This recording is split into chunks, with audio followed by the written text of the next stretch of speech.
Hello friends, আমি Binayak. Welcome to his diaries. তোমরা যারা আমার চ্যানেলটিকে সাবস্ক্রাইব করেছো তাদের সবাইকে অসংখ্য ধন্যবাদ।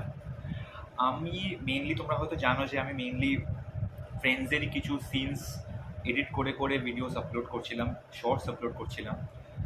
তো তোমাদের মাথার মধ্যে এই কোশ্চেনটা আসতে পারে যে আমি ফ্রেন্ডসেরই শর্টস কেন আপলোড করছিলাম, তো আমি অন্য কোনো সিরিজ তো আপলোড করতে পারতাম।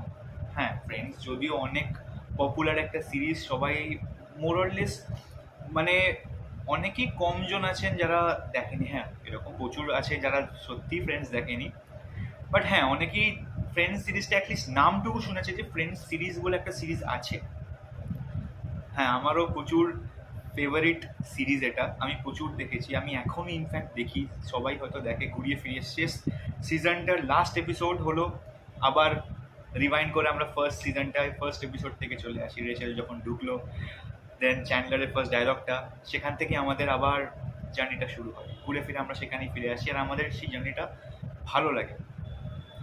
আমার কেন এই জার্নিটা পছন্দ হলো সেটা নিয়ে আজকের মূল উদ্দেশ্য ভিডিওটার এটাই বানানো, যে ফ্রেন্ড সিরিজটা কেন আমি দেখা শুরু করলাম, প্লাস ফ্রেন্ডসের একজন ক্যারেক্টারকে নিয়ে আমি এই ভিডিওর মধ্যে কথা বলবো। তো সেই ক্যারেক্টারের নাম হলো চ্যান্ডলার বিং। আশা করি সবারই এই ক্যারেক্টারটা সম্পর্কে জানা আছে যারা ফ্রেন্ডস দেখেছে। তো এই ক্যারেক্টারটার পিছনে আমার ভালো লাগার উদ্দেশ্যটা হলো যে এই ক্যারেক্টারটি প্রচুর রিলেটেবল। যারা যারা ফ্রেন্ডস দেখেছো তোমরা, তারা সবাই হয়তো বুঝতে পারছো যে এই ক্যারেক্টারের মধ্যে একটা এক্স ফ্যাক্টর আছে, যে এক্স ফ্যাক্টরটার জন্য এই ক্যারেক্টারটা স্পেশাল। এই সিরিজটার মধ্যে তার হিউমার কোন লেভেলে যেতে পারে আমরা সবাই জানি। চ্যান্ডলারের রোলটার জন্য আমার মধ্যে ম্যাথিউ পেরি ছাড়া আর কোনো অ্যাক্টরকে যদি চুজ করা হতো, আই গেস এইভাবে জাস্টিস দিতে পারতো না। আনফর্চুনেটলি ম্যাথিউ পেরি আজকে আমাদের সাথে নেই ওয়ার্ল্ডে। উনি যতদিন আমাদের সাথে ছিলেন, উনি আমাদেরকে কতটা হাসিয়েছেন ওনার অ্যাক্টিং দিয়ে, ওনার ডায়লগ ডেলিভারি দিয়ে, ওনার স্যাভেজ রিপ্লাইজ দিয়ে। এই যে স্যাভেজ কথাটা, আমি বলবো যে ওনার কাছ থেকেই আসা। উনি হচ্ছেন সোর্স, মানে এই যে স্যাভেজ রিপ্লাইজ দেওয়া সবাইকে।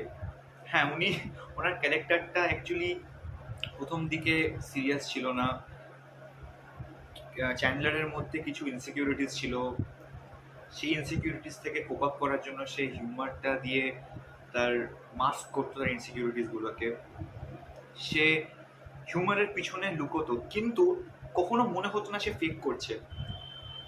ম্যাথিউ পেরি, এই যে মানে অ্যাকচুয়ালি বলতে গেলে ম্যাথিউ পেরির ডায়লগ ডেলিভারিটার জন্য চ্যান্ডলার আজকে এই জায়গাতে, চ্যান্ডলারকে সে জাস্টিস দিয়েছে। ওনার ইন্টারভিউজ আমরা প্রত্যেকে দেখেছি। তো চ্যান্ডলার যেভাবে কথা বলেছে, উনিও অ্যাকচুয়ালি ম্যাথিউ পেরি এরকমই ছিলেন। তো ওনার ডায়লগ ডেলিভারিও, উনি যখন ইন্টারভিউজ দিতেন, পডকাস্টে বসতেন, ওনার ডায়লগ ডেলিভারিও এরকমই ছিল, এরকম স্যাভেজ রিপ্লাইসই দিতেন। সার্কাজম কিং বলা হতো ওনাকে, এখনও বলা হয় তাকে, বিকজ ওনার মতো কুইক রিপ্লাইস অনেকের মধ্যেই নেই।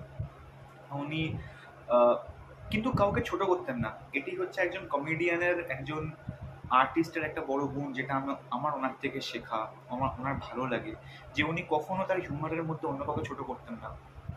উনি যদিও ছোট করতেনও, সেটা কিন্তু খুব শুনে কখনো মনে হতো না, কখনো আগলি লাগতো না, কখনো কানে লাগতো না যে আচ্ছা উনি তো ছোট করার জন্য করছে আর কি, ডিমিন করছেন কাউকে, কখনো লাগতো না।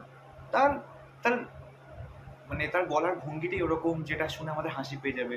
রোস্ট যেটাকে বলা হয়, রোস্ট করতেন, অফকোর্স করতেন। তো বাট কখনো মনে হয়নি জয়কেই কত রোস্ট করেছে। ঠিক আছে, তার বোকামের জন্য তাকে রোস্ট করা হয়েছে, চ্যান্ডলারই করেছে, ফিবিকে করেছে, মনিকাকে করেছে, সব থেকে বেশি রসকে করেছে। তাদের অনেক কিছু কাণ্ডকীর্তির জন্য তাদেরকে রোস্ট করেছে। সবাই সবাইকে রোস্ট করেছে, কিন্তু কখনো মনে হয়নি যে কেউ কাউকে ডিমিন করে করছে।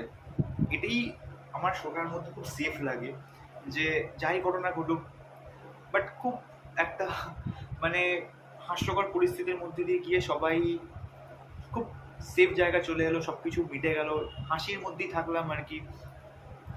এটাই তো, চ্যান্ডলারের ক্যারেক্টার আমাকে প্রচুর ইনফ্লুয়েন্স করেছে। চ্যান্ডলারের মতো হবো এই চিন্তাধারাটা আমার মধ্যে, মানে যবে থেকে আমি দেখা শুরু করেছি ফ্রেন্ডস, তবে থেকেই এসেছে। আমি সময় ভাবি যে চ্যান্ডলারের মতো যদি আমি সব সিচুয়েশনে হিউমারটাকে আনতে পারি, তাহলে হয়তো আমি অ্যারোগ্যান্ট হব না, কিন্তু অনেক সিচুয়েশনের মধ্যে থেকে আমি কোপ আপ করে যেতে পারবো আর কি। এইভাবেই চ্যান্ডলার আমাদের সবার মধ্যে বেঁচে থাকুক, ম্যাথিউ পেরি আমাদের সবার মধ্যে বেঁচে থাকুক। এই সিরিজটা তোমরা সবাই দেখো। আহ, তোমরা লাইফের থেকে অনেক কিছু শিখবে, আমি অনেক কিছু শিখেছি। আমি অনেক কিছু জানতাম না, অনেক বাজেভাবে ডিল করতাম প্রবলেমসের মধ্যে, আমি এখনো করি। বাট যেভাবে ফ্রেন্ডস শিখিয়েছে না লাইফটাকে বাঁচা, হয়তো অন্য কোনো সিরিজ তোমাদেরকে সেইভাবে শেখাবে না। তো সবাই দেখো। আমি ইন ফিউচার এরকম টাইপের ভিডিওস আনবো, করবো, আমি নিজে বলবো, অনেক ক্যারেক্টার অ্যানালিসিস করবো। এই চ্যানেলটার উদ্দেশ্যটাই হচ্ছে আমি তোমাদের সাথে ইন্টারঅ্যাক্ট করবো, কথা বলবো, কিছু শর্টসও দেবো। আমি দৈনন্দিন জীবনে কি কি করছি, কি কি বই পড়ছি, কোন বিষয়ে, নানান রকম বিষয়ে তোমাদের সাথে কথা বলবো। তো তোমরা আমার সাথে প্লিজ, তোমরা আমাকে সাপোর্ট করো, আমার সাথে থেকো, এই চ্যানেলটাকে এগিয়ে নিয়ে যাওয়ার জন্য সাপোর্ট করো। তোমাদেরও ভালো লাগবে, আমারও ভালো লাগবে। তো আজকের এই ভিডিওটা আমি এখানেই এন্ড করছি। তোমাদের ভালো লাগলে প্লিজ এটাকে শেয়ার করো, লাইক করে দিও, পারলে কমেন্ট করে দিও। তোমরা রেকমেন্ড কিছু করো যে নেক্সট ভিডিওটাতে আমি কী করতে পারি, কি কার ব্যাপারে ক্যারেক্টার অ্যানালিসিস করতে পারি, সেটা অবশ্যই জানিও। চ্যানেলে তোমাদের কি কি ভালো লাগে, তোমার কোন ডায়লগটা ভালো লাগে, তোমাদের সবাই লিখো এর মধ্যে। তাতে চ্যানেলারকে নিয়ে যদি পরবর্তীকালে যদি কোনো ভিডিও বানাতে হয় আমি অবশ্যই বানাবো।